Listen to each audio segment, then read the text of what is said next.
ازيكم عاملين ايه؟ وحشتوني جدا جدا، يا رب تكونوا بخير. والنهارده معايا فيديو جديد وروتين جديد. ما تنسوش تعملوا لايك الفيديو ده، ولو انتي اول مره تشوفيني انا ماري من قناه ماري منصور فاميلي، انزلي اشتركي في القناه واكتبي لي كومنت حلو وانا هرد عليكي، واعملي لايك يكسر الدنيا. خلاص، بصوا بقى كده دخلت بقى. بصوا الروتين ده كله حماس، وبصوا انتوا متعودين مني روتينات جامده. خلاص، فالنهارده بقى اجمد واجمد. خلاص، بص بقى دخلت كده على الحمام. بصراحه كانت الدنيا يعني عايزه تتنضف، فدخلت كده على الحمام ومسكت البانيو وبدات ان انا اول حاجه بدات بيها غسلت الخلاط. خلاص، ومسكت كمان البانيو وبدات ان انا غسلته. خلاص، غسلته عشان ينضف ويبقى، لاني بصوا الابيض ده بالذات بيتوسخ بسرعه جدا، فهمتوني؟ بس فكان لازم اغسله من جوه كويس. وكمان غسلت السيراميك كده من بره، اللي هي الحافه بتاعه البانيو. خلاص، بس بدات ان انا اشطف كده، اشطف بس الخلاط الاول، وهبدا ان انا اشطف البانيو. كمان هشيل الفوطه لان خلاص متوسخه، عايزه احط غيرها. وانت بتشطفي ممكن تلاقي حته انت ما غسلتهاش كويس، يعني ارجعي لها تاني اغسليها. خلاص، وكمان غسلت السيراميك اللي هو من بره بتاع حافه البانيو وكده. بصوا النهارده هنعمل حاجات كتير مشجعه جدا، وشكرا للناس اللي اتفاعلت معايا الفيديو اللي فات وكانت مبسوطه جدا، وانا كمان كنت فرحانه قوي بالنتيجه. فبجد يعني شكرا ليكم وعلى كومنتاتكم الحلوه، وعلى الناس الجديده اللي دخلت لي. ربنا يخليكم لي احلى ناس في الدنيا. بجد شجعتوني وفرحتوني جدا وخلتوني بص عايزه اعمل كل يوم تغييرات والله. فبجد عجبتكم الاوضه، الحمد لله نشكر ربنا. ويعني الحمد لله كنت مبسوطه قوي من كمان الكومنتات بتاعتكم. خلاص، فحبيت اشكركم، شكرا جدا. كمان مسكت القاعدة كده وبدأت ان انا اغسلها برضو، علشان لازم اصبنها يعني كل فترة والتانية بغسلها وايه، واغسلها غسلة كويسة كمان. بس اغسلها من بره كمان ومن جوه وانضف وكده. وقومي بقى لاني روتين حماسي ضرب نار زي ما بيقولوا. كمان هغسل الخلاط ده اللي في الارض. بصوا هجيب الفرشة بتاعت القاعدة بحيث ان انا اغسل القاعدة من جوه بالفرشة. انا رحت اجيبها من حمام التاني ما لقيتهاش، تريني انا حطاها ورا الحمام، فهي مش باينه عشان انا بخليها كده في حته، يعني بحيث ان هي مش ما تبقاش باينه عشان شكلها يعني العام والكلام ده. خلاص، مسكت كده القاعده غسلتها كمان من جوه ونضفتها. وكمان هغسل الجزء ده ورا القاعده، لاني اتضيق قوي فما بعرفش اجيبه بايديا، فقلت اغسله بقى بالمره بالفرشه وكده عشان ننضف الدنيا. خلاص، بس بدات ان انا اشطف كده. وكمان شايفين الخلاط اللي في ايدي ده اللي هو الدش الصغير ده كمان اتفك مني من فتره. وبصوا يعني كل ما اقول لجوزي ركبه يقول لي حاضر وطيب ومش بيعمل حاجه. فانا قلت خلاص بقى اعتمد على نفسي، وهي مسمار يعني واربطه من فك وخلاص، يعني هي مش شغلانه بقى.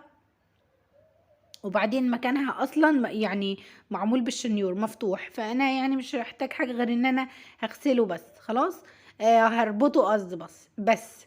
بصوا ده الجزء ده اللي اتفك. هروح اجيب بقى مسمار كده واجيب مفك، وهاجي ان انا ايه هربطهم. خلاص، بصوا بقى كده جبت مفك وجبت كمان مسمارين كده معايا، بحيث ان هي ليها مكان مسمارين اللي انا اركبها يعني في الحيطه. خلاص، بصوا بقى جيت اركبها لقيت عشان كده هي اتفكت بسهوله يعني، او اتفكت بسرعه.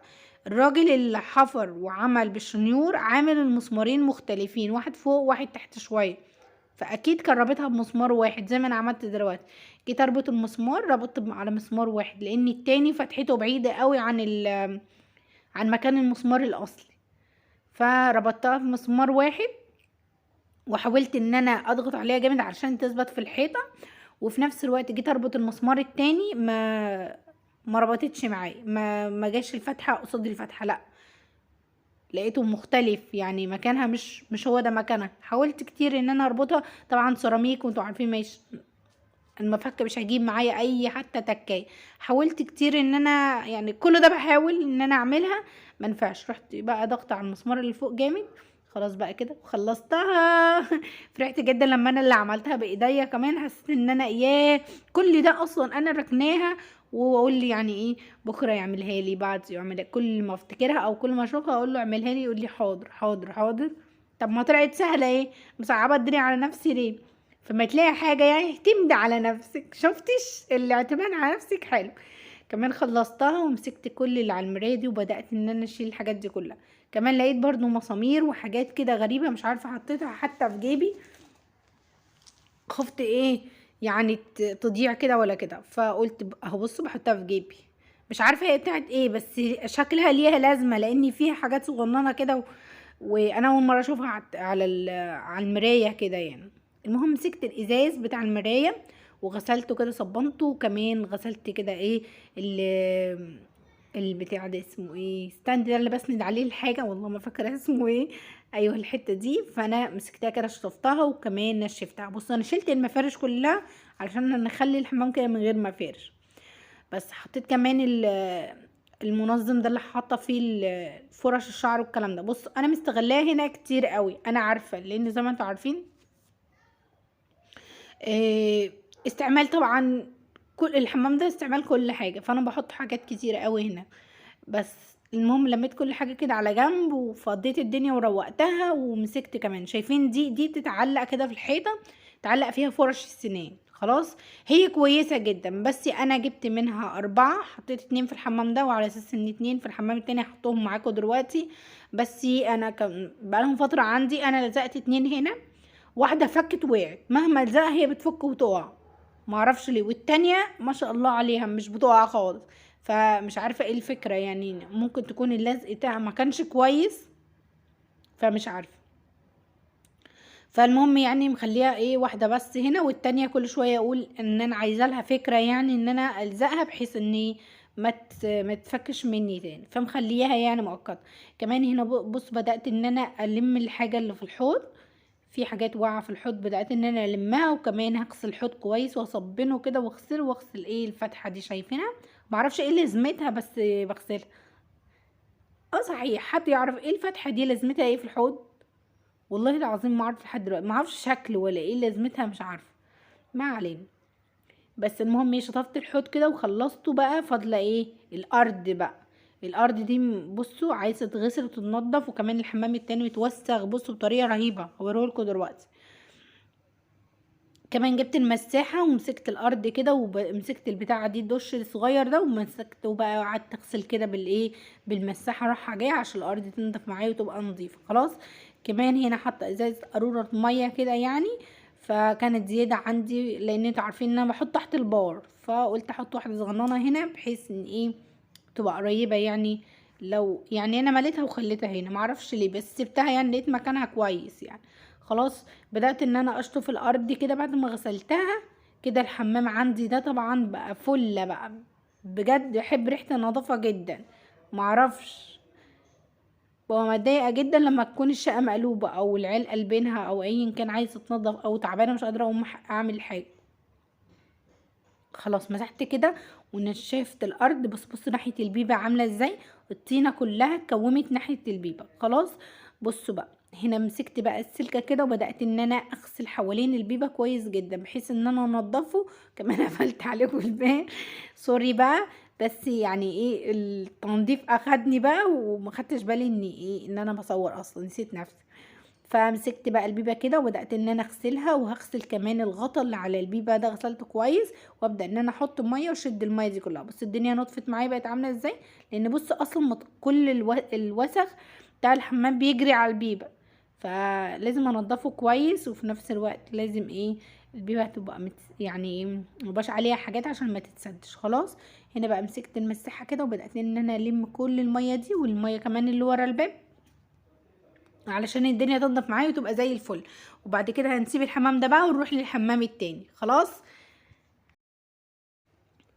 وكده بقى دخلنا على الحمام التاني بحيث ان الدنيا بقى عايز تنضف، وسكت الفوطه اول حاجه يعني حطيتها كده على جنب بحيث ان انا وانا طالعه بقى اخد الغسيل معايا احطه في ثبت الغسيل. خلاص مسكت كل المنظفات دي والشموهات والحاجات دي كلها نزلتها كلها في الحوض. خلاص لاني عادي جدا لو نزلت عليها ميه انا كده كده عايزه اغسل العلب كمان من بره. خلاص إيه بس مسكت كل حاجه نزلتها كده، والحاجات دي بص هي دي اللي بتتلزق اللي بقول لكم عليها بتاعت فرش السنين. خلاص هنلزقها مع بعض دلوقتي، مش دلوقتي يعني تقريبا في اخر الفيديو. إيه بس كمان ده صابون كده حطيته هنا علشان الصابون طبعا بيبقى ورق، فلو اتبل هيبوظ مني على طول. خلاص مسكت كمان الرخامة دي وبدأت ان انا اغسلها كده، عايزه اصبن الحيطه واصبن الرخامه دي كمان. خلاص بغسلها كده من فوق ومن تحت بحيث لو عليها اي منظفات يعني، بس الحمد لله الحاجه متقفله كويس فما فيش حاجه بتقع عليه. بس انا قلت لازم اشطفها علشان لو فيها اي مثلا تراب غبار اي حاجه. طبعا انتوا عارفين السيراميك بيحتاج كل شويه يتغسل. خلاص كمان نضفت الدنيا كده وخلاص بقى هبدا ان انا اغسل البصوا. انا كده كده فاتحه الميه شايفين على الحاجه بستخدم بايدي، يعني انا بستسهل، انا كان لازم اجيب كوبايه استخدمها، بس استسهالي هو اللي انا بشتغل بطبيعتي. فاهميني؟ انا مش بعمل فيديوهات ان انا، لا انا دي طبيعتي، فانا كده يعني فاهميني. بس مسكت الحاجات دي كلها وبدات ان انا اشطفها كده واحطها كده كده، اصلا هي تتصفى ومش هيجرى لها حاجه. خلاص بما اني كده الحاجه بقى تنضف كده من بره، حتى لو حد مسك حاجه تبقى نظيفه. خلاص انا مش بغسلها باي منظف ولا اي حاجه، انا بشطفها كده بس. مسكت كده كل حاجه انا اشطفها وارتبها معاك. بصوا بقى الجلانس ده كان عرض مع واحده وعليه واحده كده صغننه هديه، خلاص فحبيت اوريهولكم. كمان بقى بص بدات ان انا انظم كده. بصي الحاجه اللي عندك نظميها، يعني بص حتى لو حاجات انت بتستخدمي حاجات بسيطه نظميها، حاجات كتيره نظميها، بحيث ان انت لما تيجي تكوني عايزه حاجه تبقى انت شايفه كل حاجه. خلاص كمان حطيت الزرعه دي كده في النص بحيث ان هي تدي شكل. بص كيس الشامبو ده جاي هديه على حاجه مش عارفه اعمل بيه ايه. بس مسكت كل حاجه كده رتبتها وخلصت الدنيا بقى وحطيت الزرعه دي كده. بصوا وخلاص بقى همسك بقى المرايه دي كمان هبدا ان انا اغسلها كده. بصوا كان في حد قال لي الزقيها بسيليكون. خلاص طب ما انا لو عايزه اشيلها مثلا اجيب حاجه يعني احدث او حاجه احسن، اشيلها ازاي؟ طب بسيليكون مش هيطلع من على طول، ما ممكن تقعد تتكسر يعني. المهم يعني انا كده كده الحمد لله يعني فتحت لها، يعني عملنا كده فتحه بالشنيور وركبنا المرايه، فمش محتاج ان انا نلزقها بسيليكون. فحد قال لي على ان هي بتتهز يعني، قال لي في الكومنتات يعني حد قال لي ان انتي ممكن تلزقيها بسيليكون تبقى ثابته. فانا قلت حبيت اقول لكم الفكره دي، لو حد عنده مكان هو مش عارف يركب فيه المرايه او حاجه زي كده ممكن يلزق بسيليكون. فسهله جدا الفكره نفسها عجبتني. بس انا بصراحه مش عايزه الزق بسيليكون علشان انا لو في يوم من الايام غيرت او عملت حاجه جديده فتبقاش بقى ما طلعهاش بالعافيه كده مش عارفه. مش عارفه يعني هي حلوه كده وخلاص بقى. المهم يعني مسكت كده الخلاط وكمان الحوض وبدات اغسله، لان الحوض ده لونه كده اوف وايت مش ابيض فاهمني، فبيحتاج غسيل اكتر. يعني مش عارفه ليه هو ده عليه الضغط اصلا، فتحس ان هو يعني بيوسخ اكتر حاجه في الشقه هو الحمام ده. بس مسكت كده نظمت المرايه طبعا وغسلتها ونضفتها طبعا. بص نسيت الصابون ان انا احطه لاني كنت حاطه على جنب، بس له مكان كده وحطيته. وحطيت كمان شايفين منظمين الفرش ده انا حطيته مخليهم بكياسهم ليه لحد دلوقتي علشان ما يجيش على اللزق ميه فيبوظوا مني. خلاص بس فمسكت بقى كده شوف الانبوبه دي لسه مركبينها جديد يعني، عشان كده الدنيا وسخت والحمام مبهدل. خلاص كان الخرطوم هنا بيعمل معرفش، فقلت اطلعه بره كده بحيث ان انا انضف الدنيا هنا واغسل بقى الانبوبه دي واغسل القعده واغسل الارض وكل ده. انا عارفه ممكن من كتر غسيل الانبوبه دي مش عارفه ليه بحب اغسلها عشان بيبقى فيها تراب والكلام ده. طبعا الانبوبه دي لسه راكبه غيرناها التانية خلصت، فدي لسه راكبه. فقلت بما اني يعني الحمام موسخ والكلام ده لا انا اخد كله انضف الدنيا بقى بما اني يعني هنضف. شايفين السجاده يعني اركبه الانبوبه احط السجاده على الخلاط.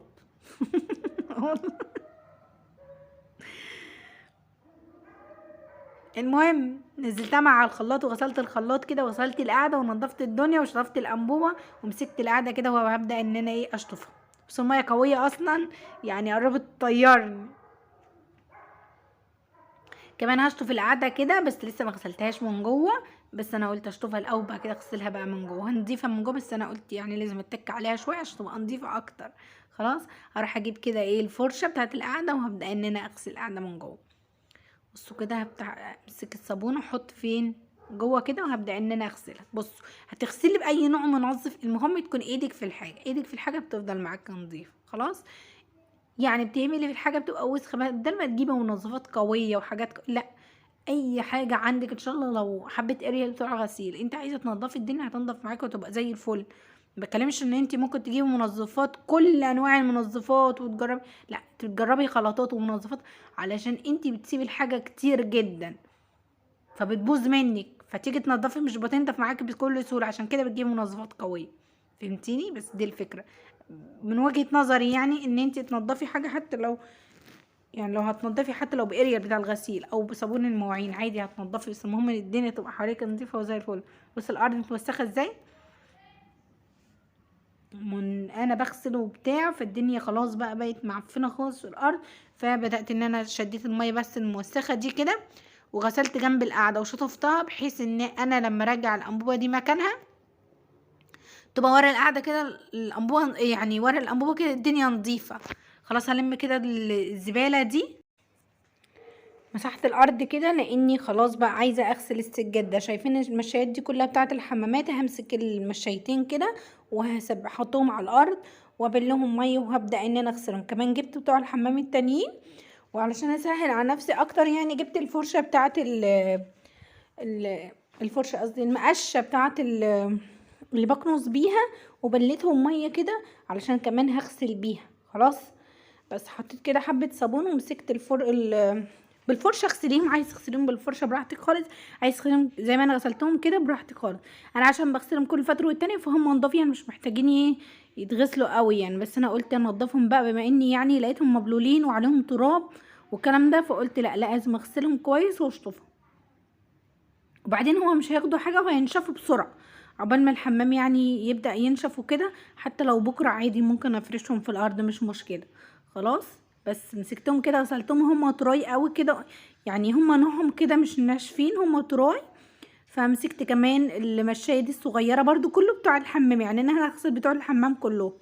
بصوا غسلتها كده يعني بمسكها كده بطرف رجلي عشان ما تروحش وتيجي معايا، وابدا ان انا اشطفها كده. خلاص هشطفها، وكمان يعني ما بتكش عليها قوي، انا بعصرها يعني بعصرها كده يعني مش زي الهدوم بعصر جامد، لا بحيث ان انا اصفيها من الميه واحطها في الحوض كمان تكمل بقى يعني تصفيه في الحوض، بحيث ان الحوض طبعا نظيف والسجاده نظيفه، فانا عايزاها تتصفى بس، وبعد كده بشطف الحوض براحتي خالص.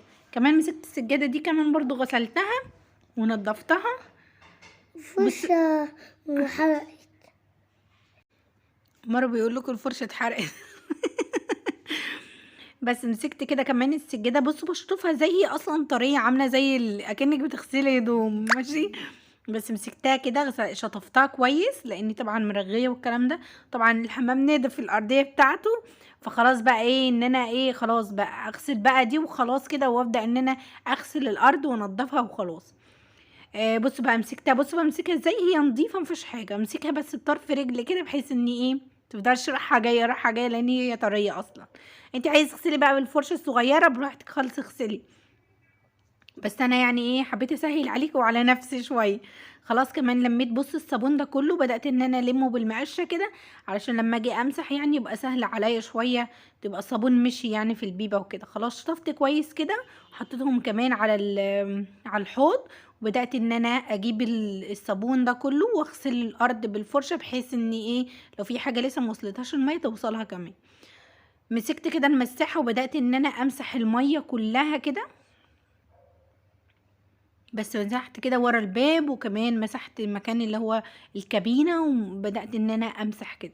خلاص بصوا الصابون اصلا لقيت فيه صابون كتير قوي ورا الحوض كده والبتاع، فشغلت المية بقى بحيث ان ايه المية تبقى جامدة شوية فتجيب لي كل الصابون ده.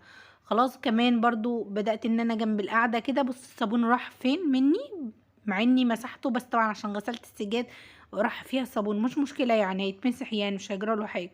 خلاص بصوا دي الناس اللي سألتني انت بتمسحي الحيطة بالمساحة بتاعت الارض، لا يا حبيبتي انا عندي المساحة دي ليها اربع مساحات. فبصوا انا غسلاهم وحطاهم فين في الحمام عشان ينشفوا، حطاهم حتى فوق بعض، فباينة بتاعت الارض وباينة بتاعت في اتنين تاني كمان ما استخدمتهمش خالص لسه، فحبيت اوريكي يعني.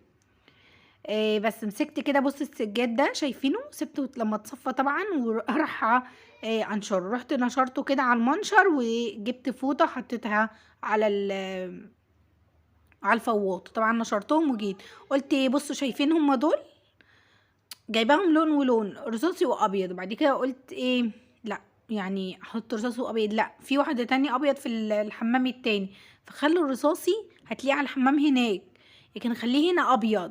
فقلت بقى ان انا اجيب الاتنين الابيض كده وبس احط اللزقه بتاعت دي ابدلها، يعني احط اللي هناك بقى اخلع لاني بيتفكوا من بعض. جبت كده بقى ايه البصوا بتتركب كده، فاهميني؟ بتركب بكل سهوله جدا، شايفينها بتركب كده جوه بقها كده هي بتبقى كده خلاص. انا فكيتها بقى، انا بركبها عشان اوريها لكم قبل ما اركبها خالص.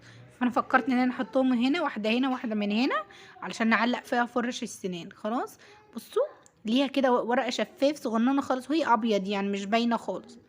بصوا بتلزق على الحيطه كده شايفين. حسيت ان انا لزقتها وبعد كده حسيت ان هي قريبه قوي من المرايه بحيث ان هي ايه الوش بتاعها لما يركب مش هيبقى قد المقاس، هيبقى فوق المرايه، فوسعت له شويه بس بحيث ان ايه اعرف الزق. هنا جيت برضو بص خلعتها كده بتخلع بكل سهوله. عايزه اظبطها بحيث ان يبقوا المستوى واحد يعني مش واحده طالعه واحده نازله. فالمهم حاولت على قد ما قدرت يعني بوجهه نظري كده مش بقيس ولا حاجه فحطيتها كده بصوا بدات ان انا الزقها كده، لزقتها وخلاص بضغط عليها جامد واسيبها شويه. عايز تسيبيها وبعد كده تعلقي فيها اوكي ماشي، عايز تركبيها على طول تمام ماشي، بس ركبتها كده على طول. فانا اخترت هنا الابيض هيبقى اشيك واحلى خلاص. بس حطيتهم كده بص بقى فرش السنان بتعلق فيها كده، كل واحده بتشيل فرشتين مش واحده بس انا حطيت واحده يمين واحده شمال بس كده. وكده بقى ايه خلاص بقى لقينا منظمين حلوين وشكلهم حلو كده وكيوت لفرش السنان. قولوا ايه رايكم في الفيديو بتاع النهارده، واشوفكم في فيديو جديد وسلام.